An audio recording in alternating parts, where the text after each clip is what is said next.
ওকে, ঠিক টি-20 সিরিজ শুরুর আগের দিন দেয়া হলো টেস্টের দল বাংলাদেশের, আর সেটাও শুধুমাত্র প্রথম টেস্টের দল। এইটা খুব ইন্টারেস্টিং, বাংলাদেশের দল দেওয়ার ধরনটা আপনি দেখেন। নিউজিল্যান্ডের সঙ্গে 3টা ওয়ানডে দিল, প্রথম 2টা ওয়ানডের দল, তারপর তৃতীয় ওয়ানডেতে একটা দুটো চেঞ্জ করলো। টি-20 3টা টি-20, সেটার প্রথম 2টা দিল, নিশ্চিতভাবেই থার্ড টি-20তে কিছু চেঞ্জেস হবে। টেস্ট 2টা পাকিস্তানের সঙ্গে, এটা একটা 8 মে আর একটা মিড অফ মে, দুটো টেস্টের জন্য প্রথম টেস্টের শুধু দলটা দিয়েছে। এখন এই প্র্যাকটিসটা বাংলাদেশ ক্রিকেট বোর্ডে বেশ অনেকদিন ধরেই চলমান, এবং এইটা আসলে কতটা healthy practice I am not sure about it, but probably selector এইভাবে ভাবতে পছন্দ করেন যে আচ্ছা এই দুটো ম্যাচ দেখি আমার হাতে, তারপর অপশনগুলো আমি আবার একটু চেঞ্জ করে দেখবো, যাচাই বাছাই করে। But this is also a bad signal two cricketers. আমি আসলে নিজে যখন 2টা টেস্টের একটা সিরিজ, 2 টেস্টের সিরিজ, সেখানে যদি আমি দুটো টেস্টেই আমার ওরকম মেন্টাল সেট আপ থাকতো, আমি 2টা টেস্টের দল ঘোষণা, আমি দুটাতেই আছি, স্পেশালি ফর আ নিউ কামার আর স্ট্রাগলিং ক্রিকেটার যাদেরকে আপনি আরেকটু ঝালিয়ে নিতে চান, দেখে নিতে চান, তাদের জন্য বোধহয় এটা একটু বাড়তি প্রেশার অ্যাড করে। বাট এগেন, দলটা কেমন হয়েছে সেই আলোচনায় যাবো, তার আগে টি-20 ম্যাচ নিয়ে দুটো কথা না বললে না। সেটা হচ্ছে বাংলাদেশ ওয়ানডে সিরিজ যেরকম জিতেছে, ফেভারিটের মতো করেই জিতেছে, যেটা জেতা উচিত ছিল। টি-20তে বাংলাদেশ আরেকটু স্লাইটলি বেটার সিচুয়েশনে বা পজিশনে, আমার কাছে মনে হয় আরেকটু বেশি ফেভারিট হবে বাংলাদেশ টি-20তে, বিকজ নিউজিল্যান্ডের এই দলটা ওয়ানডেতে তাও আপনি 2-4 জনকে চিনেছেন, টি-20তে টম ল্যাথাম আর এই সুধি ছাড়া, এই সুধি তাও হচ্ছে একমাত্র প্লেয়ার যিনি ওয়ার্ল্ড কাপ, লাস্ট টি-20 ওয়ার্ল্ড কাপ খেলেছেন এই যে কিছুদিন আগে, হ্যাঁ, যেটা আবার টম ল্যাথামও খেলেননি। সো সেই টি-20 দলে মাত্র একজন আছেন, বাকি সবাই আইপিএল পিএসএল এ ব্যস্ত এবং আনকোরা একেবারে নতুন নতুন দল, নতুন নতুন প্লেয়ারদের নিয়ে। বাট নিউজিল্যান্ডের এই প্লেয়াররা তাদের ঘরোয়া ক্রিকেটের খুব স্ট্রং একটা টি-20 টুর্নামেন্ট আছে, সুপার স্ম্যাশ, সেইটাতে কিন্তু তারা অনেকেই খুব ভালো করে এসেছেন, এবং এর মধ্যে কেউ কেউ আছেন যাদেরকে মনে করা হচ্ছেন পরবর্তী মিচেল স্যান্টনার, পরবর্তী ফিন অ্যালেন, এবং তারা কিন্তু চমক দেখাতে পারেন। বাট আমি বরং নিউজিল্যান্ড দলে ওই একজন ক্রিকেটার থাকলে হবে, এই সৌধি, যেহেতু চট্টগ্রামে খেলা, ব্যাটিং ফ্রেন্ডলি হবে, দিনের বেলা খেলা কতটা কার্যকর হবে, সব কিছু মিলে আসলে বেশ কিছু হিসাব নিকাশ ইকুয়েশন তো থাকবেই। তবে এই সৌধির 4টা over could be crucial for Bangladesh, কারণ বাংলাদেশের ব্যাটারদের একটা স্বভাব আছে অপোনেন্টের বেস্ট বলারকে সমীহ করার বদলে তাকে বেশি বেশি অ্যাটাক করতে গিয়ে উইকেট গিফট করা, এবং এই সৌধিকেও সেটা বাংলাদেশ দল করতে পারে বলে আমার মনে হয়। আদারওয়াইজ বাংলাদেশ দলের দিকে যদি থাকে, এই মুহূর্তে বাংলাদেশ দল টি-20তে ফিরছে, এটা একটা স্বস্তির খবর। টি-20 ওয়ার্ল্ড কাপ মাঝখানে গিয়েছে, সব মিলে 5 মাস পর টি-20 খেলতে যাচ্ছে বাংলাদেশ দল। এবং এই দলটার দিকে তাকালে যেটা মনে হয় যে আমাদের ওয়ানডেতে আমরা যে ভাবে আমরা জিতেছি, টি-20তে আমরা আরেকটু ভালোভাবে জিতবো কিনা। কারণটা হচ্ছে কি, আমাদের বোলিং লাইন আপ আমাদের সে আশা দেখাচ্ছে। যদি আপনি এখন বলতে পারেন তাসকিন, মুস্তাফিজ, নাহিদ রানা কেউ নেই, কিন্তু বাকি যারা আছেন আমার মনে হয় তারা তো রেগুলার খেলছেন।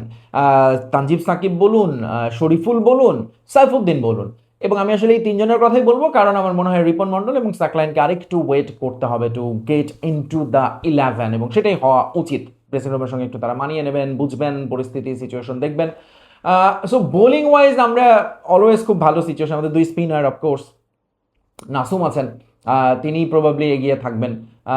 এছাড়া শেখ মাহাদি তো আছেনই দুর্দান্ত, কিন্তু ওই যে চিন্তার জায়গা যেটা আমাদের এগেইন ব্যাটিংয়ের মিডল, লেট মিডল অর্ডার বা একেবারে টেল এন্ডার, সেই জায়গাটাতে যদিও ক্যাপ্টেন লিটন বলেছেন তিনি শরীফুল, সাকিব, নাসুম তাদের কাছ থেকে এক্সপেক্ট করেন, কিন্তু সেটা আসলে not something ideal actually.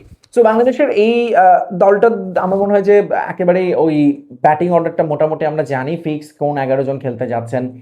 Obviously Saif, Tamim এই ক্ষেত্রে টপ অর্ডারে তো আছেনই, ওপেনিংয়ে লিটন আছেন, এছাড়া তৌহিদ হৃদয়কে আরও একবার দেখা হবে, তিনি কন্টিনিউটি ওয়ানডেতে লাস্ট সিরিজে তিনি যেরকম পারফর্ম করেছেন, একটু হলেও রানার দেখা পেয়েছেন, সেটা তিনি কন্টিনিউ করতে পারেন কি না। বাট এগেইন আমার কাছে মনে হয় যে বাংলাদেশ দলের জন্য সত্যিকার অর্থে চিন্তার জায়গা হবে মিডল অর্ডার এবং টেল এন্ড। কিন্তু এই চট্টগ্রামে আবার আপনি যদি, আমার কাছে মনে হয় যে 165 হচ্ছে এখানকার এভারেজ স্কোর, ফলে একটা ভালো ম্যাচ করা পসিবল লো স্কোর করেও, এবং সেটার ক্ষমতা আছে 2 দলের। আমরা নিউজিল্যান্ড দলটা যদিও আন করা অচেনা জানি না, এবং এটাই আসলে বড় চ্যালেঞ্জ হতে পারে বাংলাদেশের জন্য। আচ্ছা, এবার টেস্ট দলটাতেই ফিরতে চাই, কারণ 2জন আনকোরা প্লেয়ারকে ডাকা হয়েছে, তানজিদ তামিম, হুইচ আমি প্রথমে দেখে একটু শকই হয়েছি। Tanzid Tamim, is it too early, মানে 2টা জিনিস কাজ করেছে মাথায়। একটা হচ্ছে is it too early to call him in test team, 24টা মতো বোধহয় তিনি ফার্স্ট ক্লাস ম্যাচ খেলেছেন। এবং সেখান থেকে আসলে তিনি মূলত, যদিও ফার্স্ট ক্লাসের তার লাস্ট ইনিংসটা আমি দেখছিলাম, লাস্ট ম্যাচ তিনি এনসিএল এ খেলেছেন ইন নভেম্বর 2025, এবং সেখানে তার একটা 100 আছে, 140 রানস। সেটা বা ফার্স্ট ক্লাস ক্যারিয়ারের কথা বললেও সিলেক্টররা, আমার মনে হয় দিন শেষে তার ওয়ানডে এবং T20-তে বাংলাদেশ দলের, স্পেশালি ইন ওয়ানডে ফরম্যাটে তার ধারাবাহিক পারফরমেন্সের পুরস্কারে তিনি পেয়েছেন, টেস্ট দলে ডাক পেয়েছেন। সিলেক্টররা সেটা বলেছেন, এবং সেটার পরেও আসলে আমার সিলেক্টর যে মেসেজটি পাঠিয়েছেন সেখানে তার কোট যেটি, যে তারা আসলে অনেক দিন ধরেই তানজিদ তামিমকে টেস্ট দলের চিন্তাতে ছিল এবং ফাইনালি তাকে নিয়েছে।